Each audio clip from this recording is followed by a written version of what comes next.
ఈ ఒక్క వీడియోతోటి నీకు ఫుల్ క్లారిటీ అయితే వస్తుంది డిప్లొమా తర్వాత బీఎస్సీ చేయాలా వద్దా అని చెప్పి.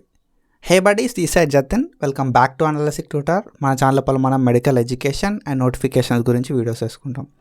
కొత్త వస్తే సబ్స్క్రైబ్ చేసుకో, మీ ఫ్రెండ్స్ అందరు కూడా షేర్ చేయి. సో డిప్లొమా చేసిన వాళ్ళు ఎవరన్నా యూట్యూబ్ ఛానల్ ఉంది అండ్ డిప్లొమా చేసిన వాళ్ళు ఎవరైనా యూట్యూబ్ ఛానల్ పెట్టిరు అంటే అదొక అనలిటిక్ ట్యూటర్ మాత్రమే. సో సబ్స్క్రైబ్ చేసుకోరి, మీ ఫ్రెండ్స్ అందరికీ షేర్ చేయండి. అండ్ ఇంకొక విషయం ఏమిటంటే, సో ఎవరైతే డిప్లొమా లోపల అనస్థీషియా ఇష్యూరో వాళ్ళందరూ కూడా, సో మనకి అనలిటిక్ ట్యూటర్ అని చెప్పి యాప్ ఉంది. అందులోపల అనస్థీషియాకి సంబంధించిన క్లాసెస్ ఉంటాయి. ఎవరైతే అనస్థీషియా ఇష్యూలో మీ ఫ్రెండ్స్ అందరికీ షేర్ చేయండి అనస్థీషియా వాళ్ళకి. అండ్ అనస్థీషియా చేసిన వాళ్ళు మీ జూనియర్స్ అందరితోటి చెప్పండి. సో ఫస్ట్లీ ఏంటి అంటే, మనం ఈ డిప్లొమా తర్వాత బీఎస్సీ చేయాలా వద్దా అని చెప్పి క్లారిటీగా డిస్కస్ చేద్దాం. సో వీడియోని ఎండ్ దాకా చూడు. అండ్ పారామెడికల్ కంటెంట్ కోసం మన ఛానల్ని సబ్స్క్రైబ్ చేసుకొని మీ ఫ్రెండ్స్ అందరికీ చెప్పండి, ఓకేనా? సో కింద డిస్క్రిప్షన్ లోపల మన యాప్ లింక్ ఇస్తా, you can go and check it out. And coming to our topic, diploma అయిపోయింది బ్రో, బీఎస్సీ చేద్దాం అనుకుంటున్నా, చేయాలనా వద్దా? నీకు ఫస్ట్లీ ఒక క్లారిటీ ఇస్తాను. నీకు ఏంటంటే, డిప్లొమా అసలు ఎందుకు చేసినావు అనేది క్వశ్చన్, ఓకేనా? So first, why you did this diploma? So diploma ఎందుకు చేసినావు కింద కామెంట్ చేయి. సో నాకు కూడా తెలుస్తుంది డిప్లొమా ఎందుకు చేసినావు అని చెప్పి, ఓకేనా? సో డిప్లొమా చేయడానికి లాట్స్ ఆఫ్ రీజన్స్ ఉంటాయి. సో నీ రీజన్ ఏంది డిప్లొమా చేయడానికి అని చెప్పి కింద కామెంట్ చేసేసాయి. If you started your diploma journey in 2022-23, so నీకైతే అప్పుడు ఒక ఛాన్స్ అయితే ఉంది డిప్లొమా కాకుండా బీఎస్సీ చేయడానికి. అసలు నువ్వు బీఎస్సీ కాకుండా మరి డిప్లొమా ఎందుకు చేసినావు? నీకు ఒక ఛాన్స్ ఉంది కదా. సో ద మేజర్ రీజన్స్ ఏంటంటే రెండు ఉంటాయి, ఓకేనా? సో ఫస్ట్లీ ఒకటి ఏంటంటే, నువ్వు డిప్లొమా కాకుండా బీఎస్సీకి అప్లై చేసినావు, సీట్ రాలే కాబట్టి నువ్వు డిప్లొమాలో జాయిన్ అయినావు.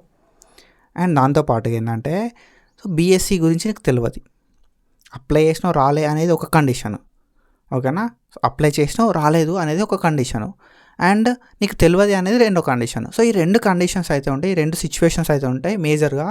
So these two are the main reasons. సో నువ్వు డిప్లొమా చేయడానికి రీజన్స్ ఏంటంటే ఇవి రెండు అయితే ఉంటాయి మ్యాక్సిమం. సో నీ రీజన్ ఏంటి అని చెప్పి కింద చెప్పు ఒకసారి, అండ్ నాకు కూడా క్లారిటీ వస్తుంది.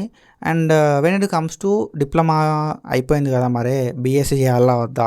సో ఏదో గతం అయిపోయింది, సో పాస్ట్ ఈజ్ పాస్ట్ అని చెప్పి ఇప్పుడు బీఎస్సీ చేయాలా వద్దా అనే ఒక కన్ఫ్యూజన్లో ఉన్నా బ్రో, చెప్పొచ్చు కదా అని అంటే, ఫస్ట్ ఏంటంటే నీ ఫ్యామిలీ బ్యాక్గ్రౌండ్ చూసుకో, ఓకేనా? సో ఫ్యామిలీ బ్యాక్గ్రౌండ్ చూసుకో అండ్ నీ ఇంట్రెస్ట్ని బట్టి నువ్వు డిప్లొమా చేయాలని చెప్పి, లైక్ డిప్లొమా తర్వాత బీఎస్సీ చేయాలా వద్దా అని చెప్పి డిసైడ్ అవ్వు, ఓకేనా? సో ఫ్యామిలీ బ్యాక్గ్రౌండ్ లోపల ఓకే బ్రో, ఇంకొక 4 years వరకు మా ఫ్యామిలీ వెయిట్ చేస్తుంది, ఏం కాదు, నాకు పెద్దగా లైక్ బాధ్యతలు లేవు అన్న సిచ్యువేషన్ లోపల you can go with BSc. లేదు బ్రో, ఫ్యామిలీ లోపల అంత పెట్టుకోవడం కాదు, ఓకేనా? సో మళ్ళీ స్టడీ చేయడము అండ్ జాబ్ చేయకుండా అంటే వాళ్ళే కదా ఇంట్లో నుండే కదా మనీ అంత పెట్టేది. సో అన్ని సిచ్యువేషన్స్ ఉంటాయి కాబట్టి అవన్నీ పాసిబుల్ కావు బ్రో అన్న సిచ్యువేషన్ లోపల నువ్వు డిప్లొమా చేసినావు కదా, జాబ్ వేసుకో అయిపోతుంది, బీఎస్సీ అవసరం లేదు నీకు, ఓకేనా?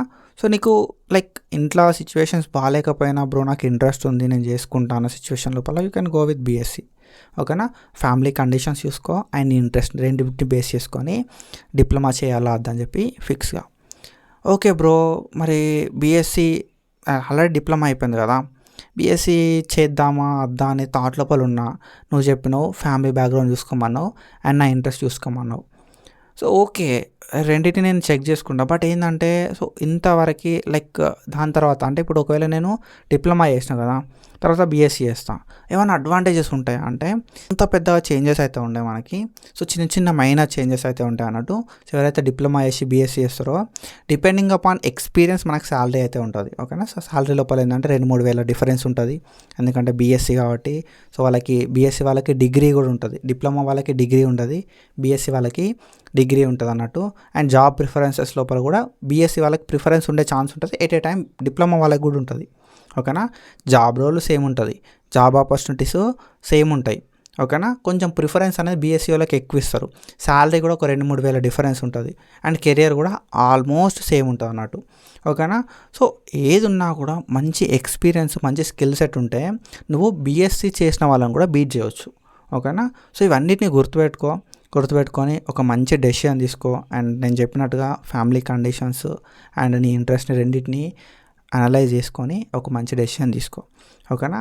I hope you got clarity. And video ఎట్లుందని చెప్పి కింద కామెంట్ చేయి, ఎవ్రీ కామెంట్ మ్యాటర్స్, ఓకేనా. సో మీ కామెంట్ నాకు support. And that's it for today. Follow for మొక్కనే. Thank you so much. Signing of.